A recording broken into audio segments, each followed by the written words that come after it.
자, 오늘 우리가 다뤄볼 사례 해설 무대는 바로 군산항입니다. 거대한 산업 현장에서 일어난 엄청난 스케일의 사고, 그리고 그 뒤에 숨겨진 진짜 책임자가 누구인지 가려내는 아주 흥미로운 법적 미스터리를 스토리텔링으로 풀어볼 겁니다. 바로 들어가 보죠. 106톤. 여러분, 이게 얼마나 무거운지 감이 오시나요? 2017년 3월의 어느 아침, 이 어마어마한 무게의 화물이 지상 20m, 그러니까 아파트 한 7층 높이 허공에 대롱대롱 매달려 있었습니다.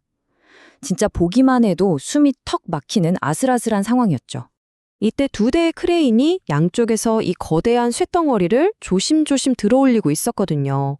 그런데 그 순간, 정말 찰나였습니다. 1번 크레인의 와이어가 툭 하고 끊어져 버린 거예요. 와, 상상해보세요. 106톤이라는 그 엄청난 하중이 순식간에 2번 크레인 한쪽으로 확 쏠렸고, 버티지 못한 2번 크레인은 그 자리에서 엿가락처럼 꺾이며 처참하게 박살나고 말았습니다. 기계가 부서진 것도 문제지만 진짜 문제는 돈이죠. 청구서에 찍힌 수리비만 무려 14억 6천만 원이었습니다. 14억이 넘는 돈이에요. 단순한 작업 실수가 순식간에 회사의 존폐를 가를 수도 있는 거대한 금전적 재앙으로 번진 겁니다. 자, 여기서부터 아주 치열한 법적 다툼이 시작됩니다. 이번 크레인 측 보험사가 이 막대한 돈을 먼저 물어주고 나서 구상금 청구 소송을 냈거든요. 구상금 소송. 말이 좀 어렵죠. 쉽게 말해서 야, 니들이 친 사고 우리가 대신 수습하느라 생돈 날렸으니까 이제 그 돈 우리한테 토해내 하고 법적으로 따지는 겁니다. 그럼 보험사는 도대체 누구한테 돈을 내놓으라고 했을까요? 손가락은 두 명의 주요 용의자를 향했습니다.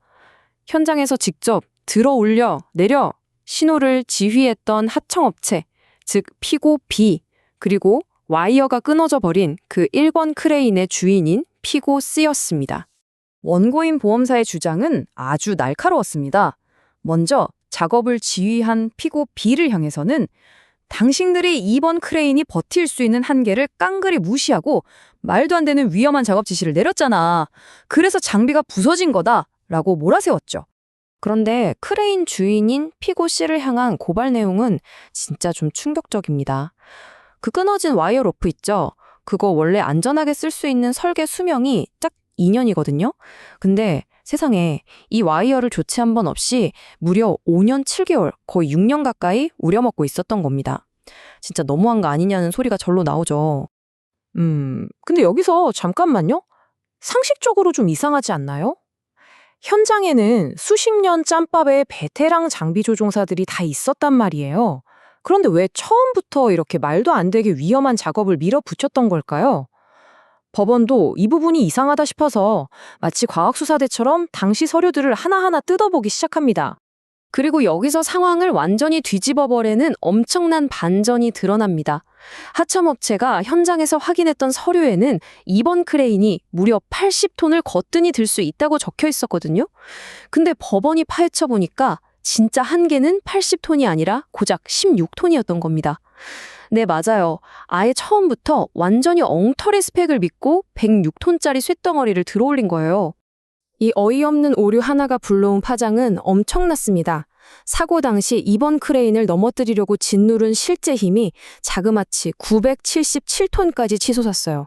이 크레인이 버틸 수 있는 최대치가 900톤인데 그걸 너무나도 허무하게 훌쩍 넘겨버린 거죠.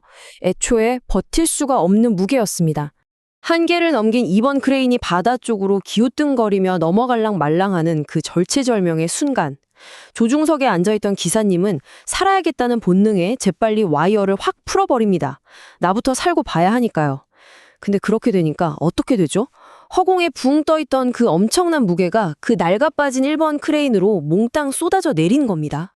자, 그럼 판사의 눈에는 이 총체적 난국이 어떻게 보였을까요? 첫째, 장비업체가 아예 잘못된 재원을 줬다. 둘째, 현장 소장은 전문가들이 준 그 엉터리 데이터를 철석같이 믿었다. 셋째, 심지어 크레인에 달려 있어야 할 과부하 방지 안전장치마저 먹통이었다. 그러니까 이건 말 그대로 모든 불운이 겹쳐버린 완벽한 재앙이었던 거죠.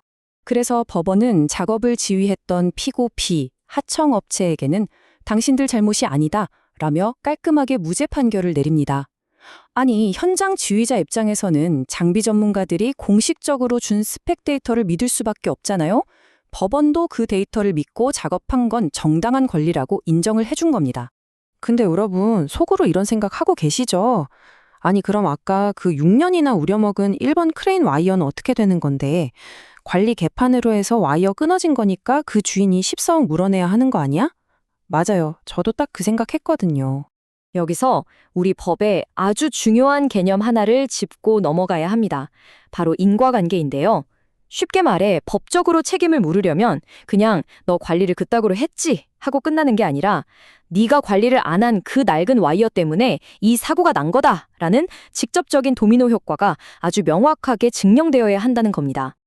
이 대목에서 재판부의 아주 예리한 통찰력이 빛을 발합니다. 한번 상상해 볼까요? 만약에 그 낡은 1번 크레인의 와이어가 새 것처럼 엄청나게 튼튼해서 안 끊어지고 딱 버텼다면 어떻게 됐을까요? 판사는 이렇게 말합니다. 아마 와이어가 안 끊어졌으면 그 어마어마한 무게를 못 이기고 1번 크레인 본체가 통째로 바다에 처박히는 훨씬 더 끔찍한 사고가 났을 거다라고요. 아, 그러니까 핵심이 이겁니다. 이 끔찍한 사고의 진짜 원인은 낡은 와이어가 툭 끊어진 게 아니었던 거예요. 애초에 서류에 잘못 적힌 스펙 때문에 감당하지도 못할 무게를 억지로 들어 올리려 했던 것. 첫 단추부터 잘못 끼워졌던 바로 그 사실이 이 모든 파국의 진짜 원인이었던 겁니다. 그래서 최종 판결은 어떻게 났느냐? 아주 단호했습니다. 14억 원을 물어내라던 보험사의 구상금 청구 싹 다 기각됐습니다. 하청업체도 무죄, 관리 엉망이었던 1번 크레인 주인도 배상 책임 없음. 결국 이 모든 상황을 섣불리 소송으로 끌고 간 원고 측 보험사만 그 엄청난 소송 비용을 몽땅 뒤집어 쓰게 된 거죠. 저는 이 판결이 우리 법이 가진 철학을 정말 멋지게 보여준다고 생각해요. 법적인 책임이라는 건 말이죠. 단순히 불량 부품이나 낡은 장비가 우연히 거기에 있었다는 것만으로는 물을 수 없습니다. 그 부실함이 명확하게 사고를 만들어냈다는 아주 단단하고 흔들림 없는 원인의 사슬이 존재해야만 비로소 책임을 지울 수 있다는 거죠. 자, 오늘 사례 해설 어떠셨나요? 이 사건은 꽤나 서늘한 질문을 하나 남깁니다. 수십, 수백 개의 업체가 뒤엉켜 돌아가는 이 거대한 산업 현장에서 종이 쪼가리에 잘못 적힌 단순한 숫자 하나가 106톤의 강철을 찢어발기는 끔찍한 나비 효과를 불러왔습니다.